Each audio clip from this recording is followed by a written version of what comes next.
Começando, a primeira coisa, vamos falar de narcolepsia. Então, o que é narcolepsia? Então, a narcolepsia ela é um tipo de hipersonia. Então, a gente diz que existem, né, as hipersonias de origem central, não causadas pelos distúrbios do ritmo circadiano, nem distúrbios respiratórios do sono, outra causa que que leve, né, à interrupção do sono noturno. Então, a gente fala das narcolepsia, uma que a gente vamos chamar de narcolepsia com catalepsia, narcolepsia sem catalepsia. A catalepsia é quando eu tenho, né, a atonicidade, ou seja, a inibição da musculatura, né?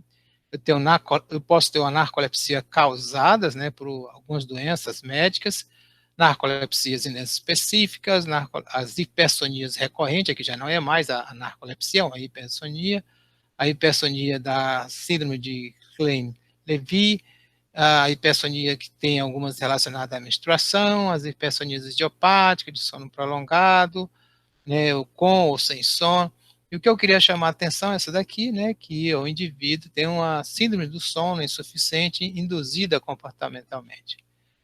O indivíduo, é, ele reduz o sono dele por uma questão, né, sem ele ter consciência que está fazendo isso, e acaba tendo, né, uma sonolência excessiva durante o dia, que é a característica fundamental de uma hipersonia, é uma sonolência excessiva diurna. A principal, então, é a narcolepsia, e nós vamos discutir, né, nessa nossa aula um pouco sobre a questão histórica, a epidemiologia, a etiopatogenia, a fisiopatologia, o diagnóstico, o tratamento e quais são as complicações da narcolepsia. Então, a narcolepsia, ela é uma doença já relatada há muito tempo. O primeiro relato, a primeira descrição, né, da narcolepsia foi feita por esse médico francês em 1880. Seja há um pouco mais, né, de 140 anos atrás. E aí ele usou esse termo, né, de narco, que vem do grego narque, né, que é estupor, né, ou sonolência, e lepse. Lepse é crise, como epilepsia, lepse. Lepse sempre é uma crise de alguma coisa. Neste caso é uma crise de sono ou um ataque de sono, né? E uma coisa que ele, na descrição dele inicial, ele não identifica, ele não faz nenhuma questão sobre os ataques de relaxamento muscular, né, e que a sonolência da narcolepsia eram disparadas, né, por emoção. O que é que a gente observa? Porque a narcolepsia ela tem um ataque de sono, juntamente com o relaxamento muscular, e o indivíduo, né, ocorre isso principalmente quando ele é submetido a um estado emocional ou a um estímulo emocional. Historicamente, né, o tratamento ele incluiu, né, a retirada do líquido cefalorraquidiano, a irradiação para o raio-x, né, do sistema nervoso central, injeção de ar intratectal, né, ou seja, aqui nessa região, né, dos canais, né, e, claro, o tratamento farmacológico, ele começa classicamente, né, em 1935, com o uso da anfetamina, que é um estimulante. Se você tem ataque de sono, você vai usar uma droga que deixe você mais vigil.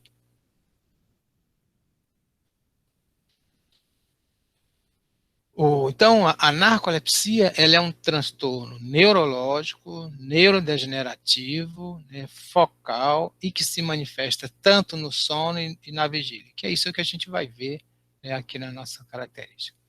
Em termos de dados epidemiológicos, a narcolepsia com catalepsia, ou seja, que você tem toda a atonia muscular, ela está descrito, né, que ocorre em aproximadamente em 15 a 50 por 100 mil habitantes, e a narcolepsia sem catalepsia, né, é de 56 por 100 mil habitantes. Então, vamos imaginar que o Rio Grande do Norte tem em torno de 2 milhões de pessoas.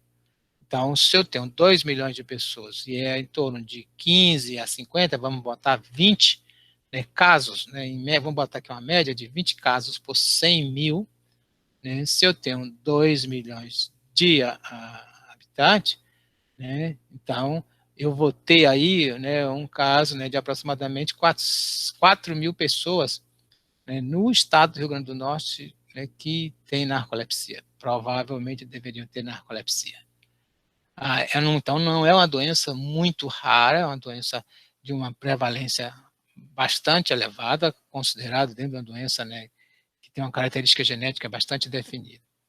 Então, o que vem ser, né, a narcolepsia com catalepsia. A catalepsia está representada aqui nessa sequência. Né? Então, imagina que esse aqui é um jovem, né, então ele recebe, né, um disparo emocional forte, vamos dizer que alguém conta, né, uma história muito engraçada, aí ele começa a rir, né? Então, quando ele começa a rir, ele começa a entrar em crise. Então, a primeira coisa que ele tem, né, é que ele fica, né, uma falência muscular no pescoço, nos membros, uma fraqueza, aí ele vai caindo, ele fica quase sentado, vai caindo até ele ficar totalmente deitado, totalmente relaxado. Veja que a posição depende da como ele estava no momento. Então, esse é um ataque de sono, isso aqui é um ataque de sono, então ele vai ocorrer rapidamente, né? Isso aqui é questões de segundo, e a duração desse sono pode ser minutos ou até 1 hora. E o mais interessante é que esse indivíduo ele tem isso, antes dele ter esse ataque ele não estava sonolento, e depois, quando ele acorda, ele desperta, ele não está sonolento. A narcolepsia no mundo, acredita-se que é 1,37 novos casos por 100 mil, né, por ano. Ele é mais comum, né, nos homens do que nas mulheres, né, 1,4 a 1,8, né, a relação homem-mulher. Né, e a incidência, né, ela é mais como aparecer, né, os primeiros sintomas de incidência de narcolepsia, né, na segunda década de vida do sujeito. Então, é um pouco antes da adolescência que você começa, né, a ter os sintomas de narcolepsia. E o diagnóstico, a maioria das vezes, ocorre nesta época. Então, geralmente é uma criança que não tinha muito destaque, nenhum sinal, nenhum comportamento alterado previamente, pelo menos não se conhece, e de uma hora para outra, isso ocorre, os relatos na escola, a professora e os colegas começam, né, a perceber que a criança dorme muito, né, e dorme assim de uma forma, né, de uma hora para outra. Então, e que a criança dorme tanto, né, na sala de aula, como dorme também fora da sala de aula, nos intervalos, como nos recreios. Isso chama atenção e, geralmente, né, a criança percebe, né, isso gera, né, inclusive, muitas vezes, né, comportamento de bullying dos colegas, né, com a criança que tem narcolepsia.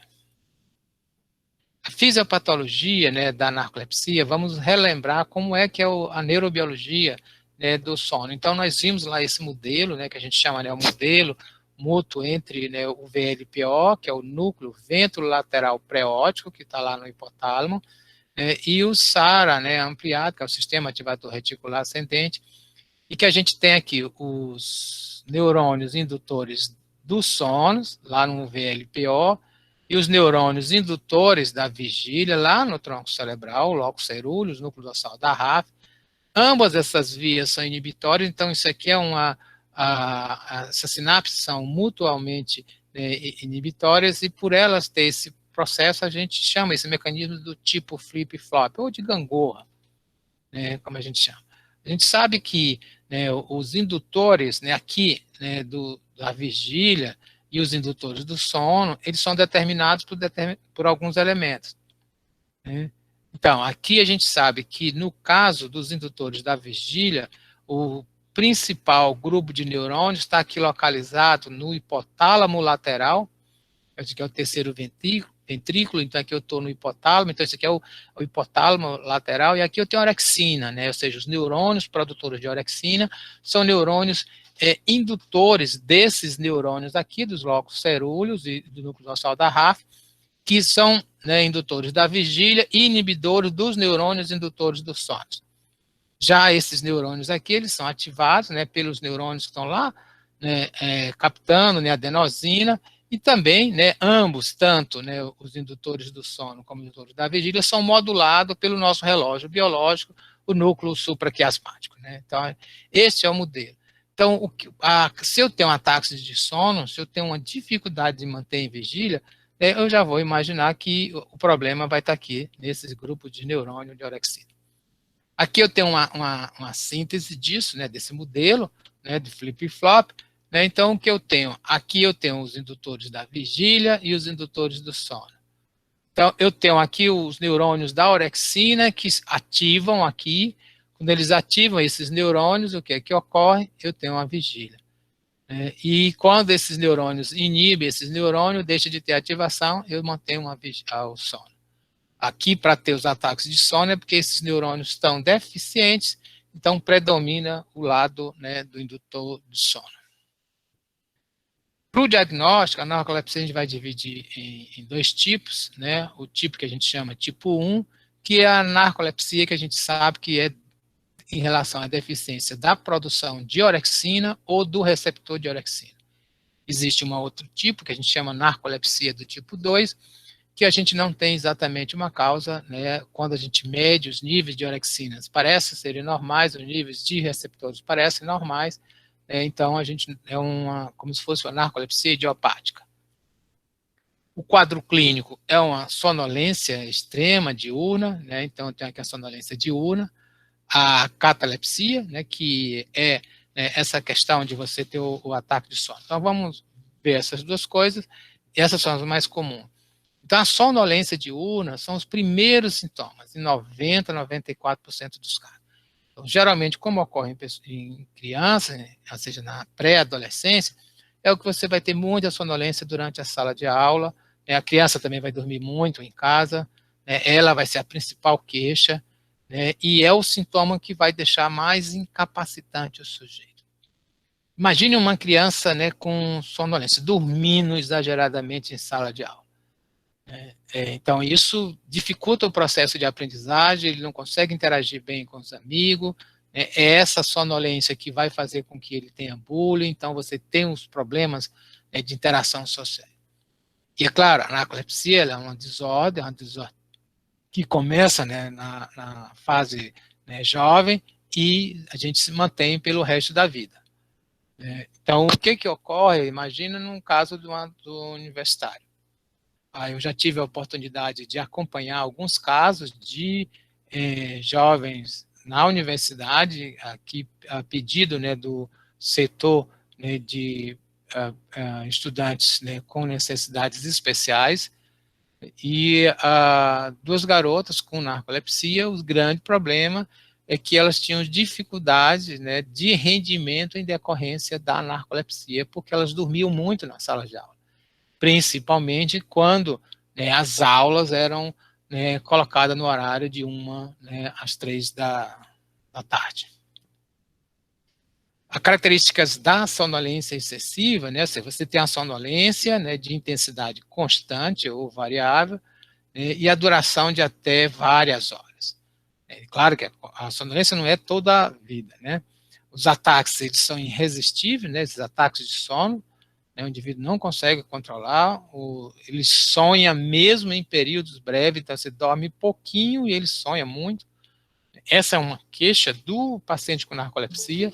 Ele vai dizer para você, doutor, uma das coisas que me incomoda muito é porque eu sonho demais, eu não posso tirar um cochilo que eu sonho, à noite eu sonho muito, tal, etc. Os cochilos, eles aliviam, né, a sonolência, né, por algumas horas, né, principalmente nos adultos, né. Geralmente são sujeitos que têm muitos cochilos, vários cochilos durante o dia, né, e o alívio da sonolência ele é proporcionado pelos cochilos, né, ou seja, reflete, né, o grau de intensidade que o indivíduo tem de sonolência. E neste caso, por exemplo, isso tem valor, né, diagnóstico. A sonolência também ela pode expressar, né, flutuações, né, no nível de atenção ou incapacidades, mantenha o alerta, então isso é ruim para a criança e para o adulto jovem, para o processo de aprendizagem em sala de aula, isso atrapalha muito, né, a aprendizagem, né, da criança e do adulto jovem, né, na sala de aula. A sonolência ela não é progressiva ao longo da evolução, ou seja, não é uma sonolência que vai aumentando de intensidade ou uma sonolência que vai diminuindo de intensidade. Não, na verdade, você se torna pós-adolescência já narcoléptico e você mantém essa sonolência constante ao longo da sua vida.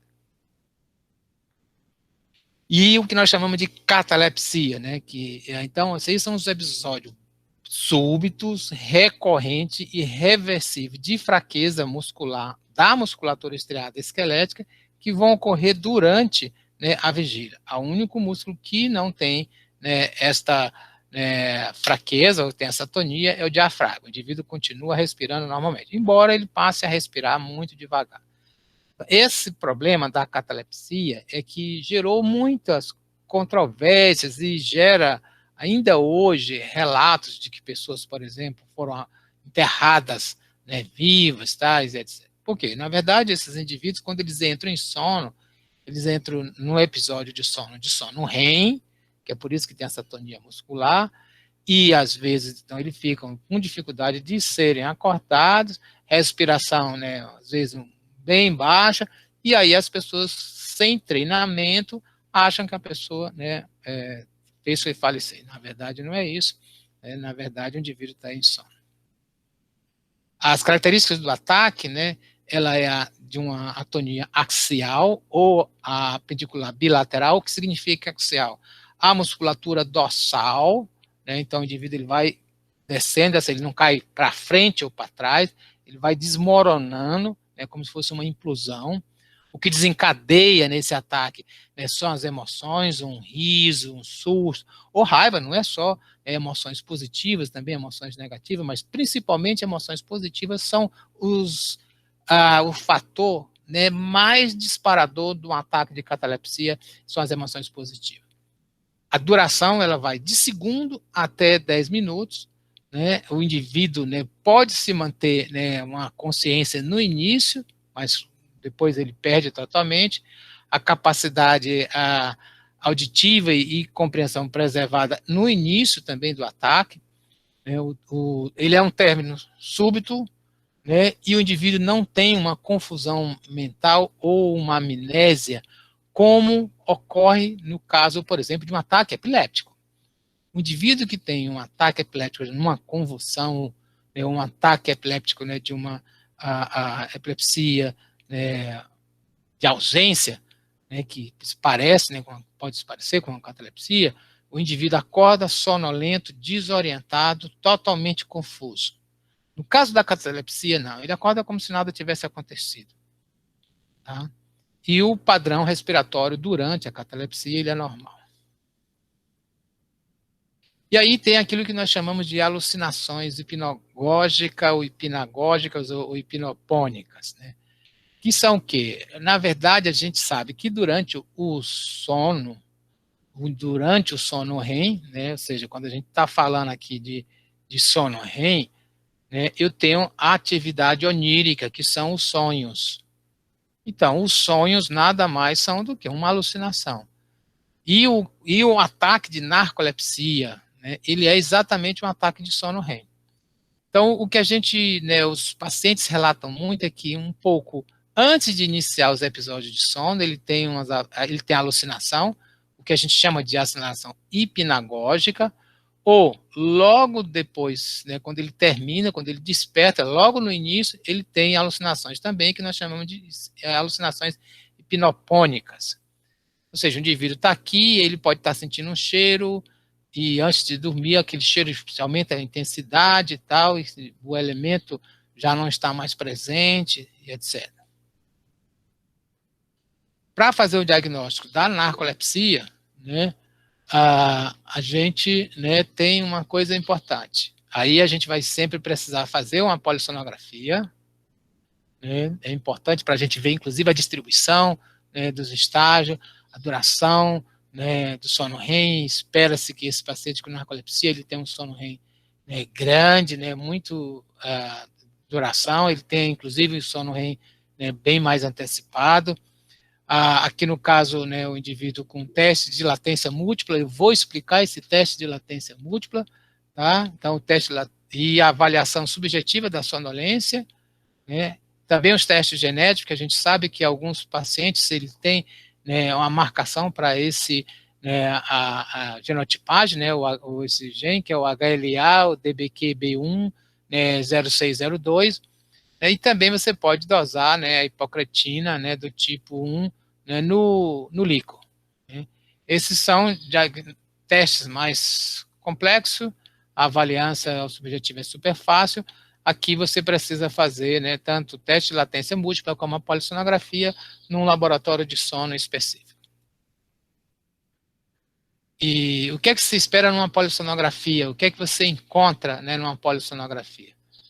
Geralmente a gente observa, né, uma latência, né, do sono um pouco reduzida, a eficiência do sono normal, né, ou seja, o indivíduo dorme, acorda, então ele vai estar lá, do tempo que ele fica na cama, ele vai dormir em torno de 90%, 95% do tempo, ele vai ficar dormindo, mas a latência do sono, ela pode, né, ser pequena, né, em 40% eu tenho aqui 10 minutos só, então a latência do sono geralmente ela é mais do que 90 minutos, a latência do sono REM, né, do primeiro episódio do sono REM.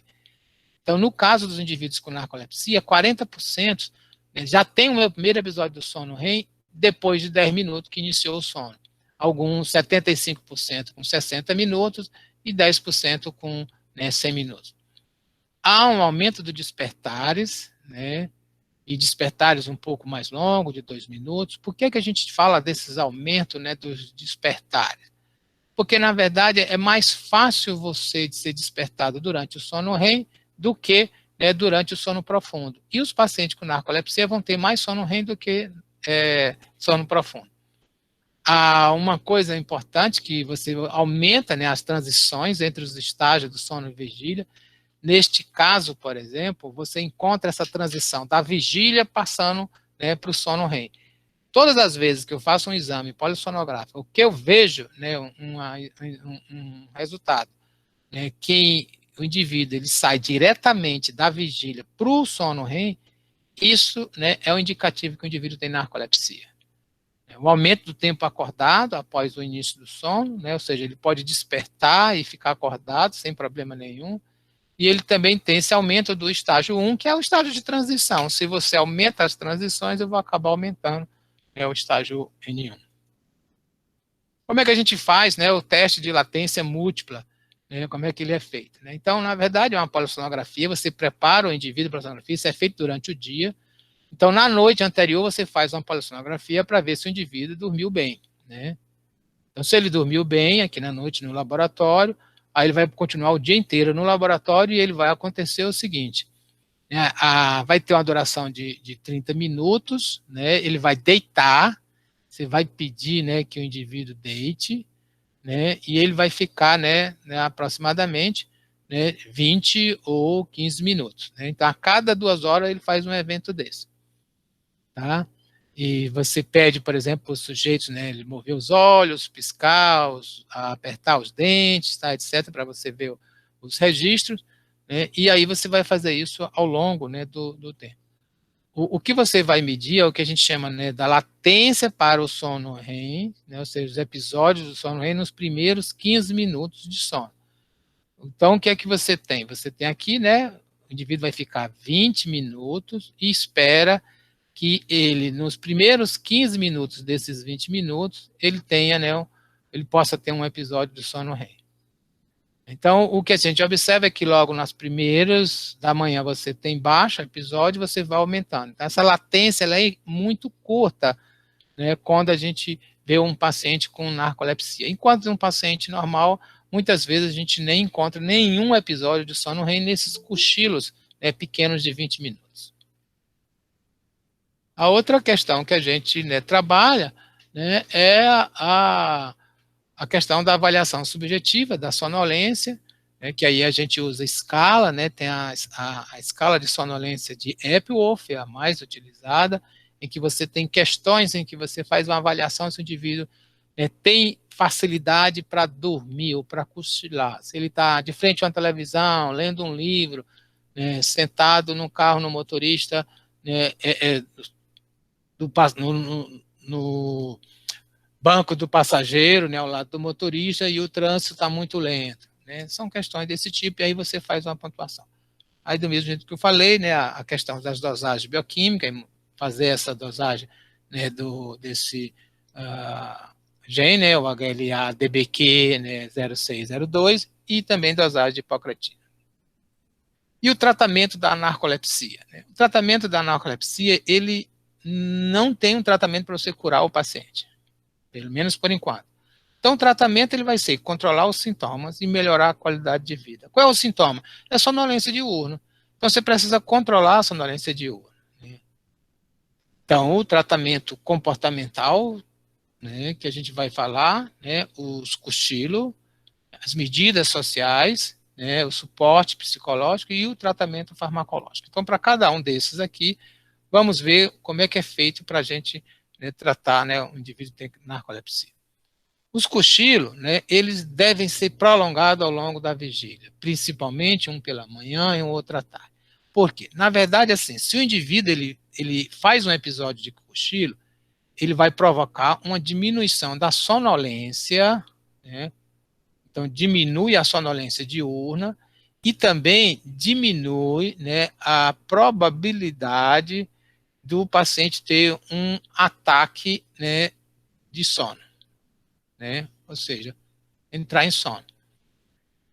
No caso, por exemplo, né, de como é que a gente orientava, né, as duas pacientes, né, que a gente acompanhou, que eram alunas aqui da UFRN. Então, a gente orientava, olha, você tem aula 2 horas da tarde, então assim, depois do almoço você tira um cochilo grande, aí você faz um cochilo grande, né, de 40 minutos. Né? Então, a KN, que era o setor, né, responsável pelo, né, as pessoas que têm, né, alguma necessidade especial, conseguiu um espaço, né, um ambiente que eles poderiam dormir. Né? Então, eles tiravam esse cochilo, quando eles tiravam esse cochilo, elas poderiam ir para a aula e ficavam na aula e não tinha nenhum episódio, né, de ataques de sono durante a aula.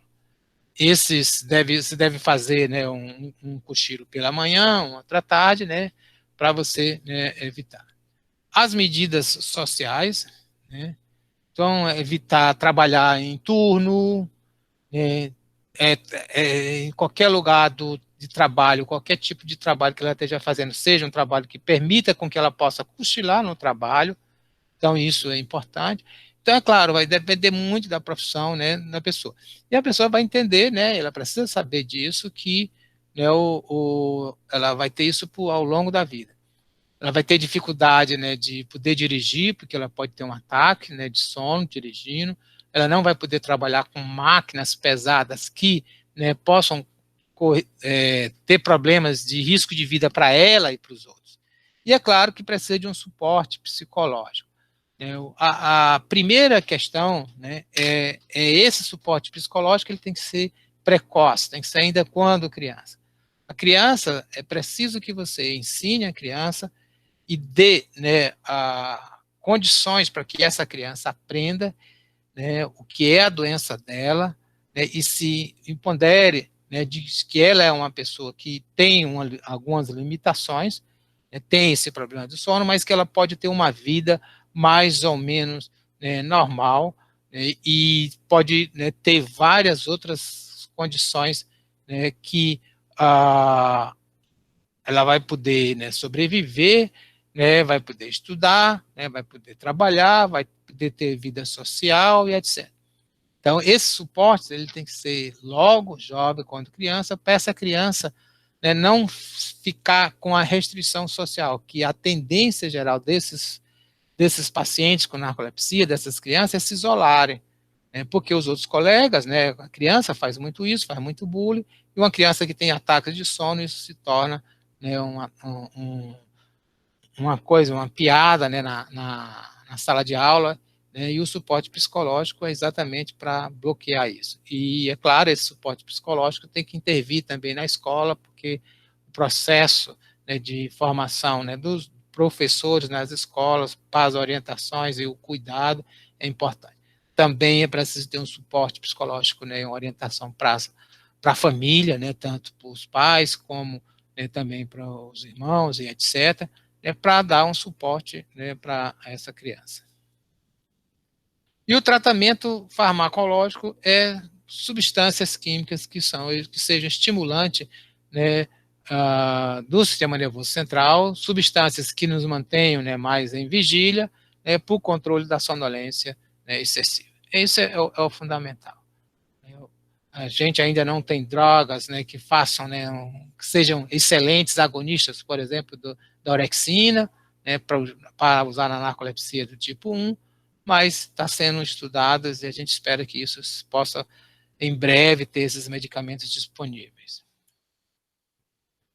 E aí, quais são as complicações, né? A principal complicação é a inadequação escolar, por causa, né, do baixo desempenho, por causa da sonolência.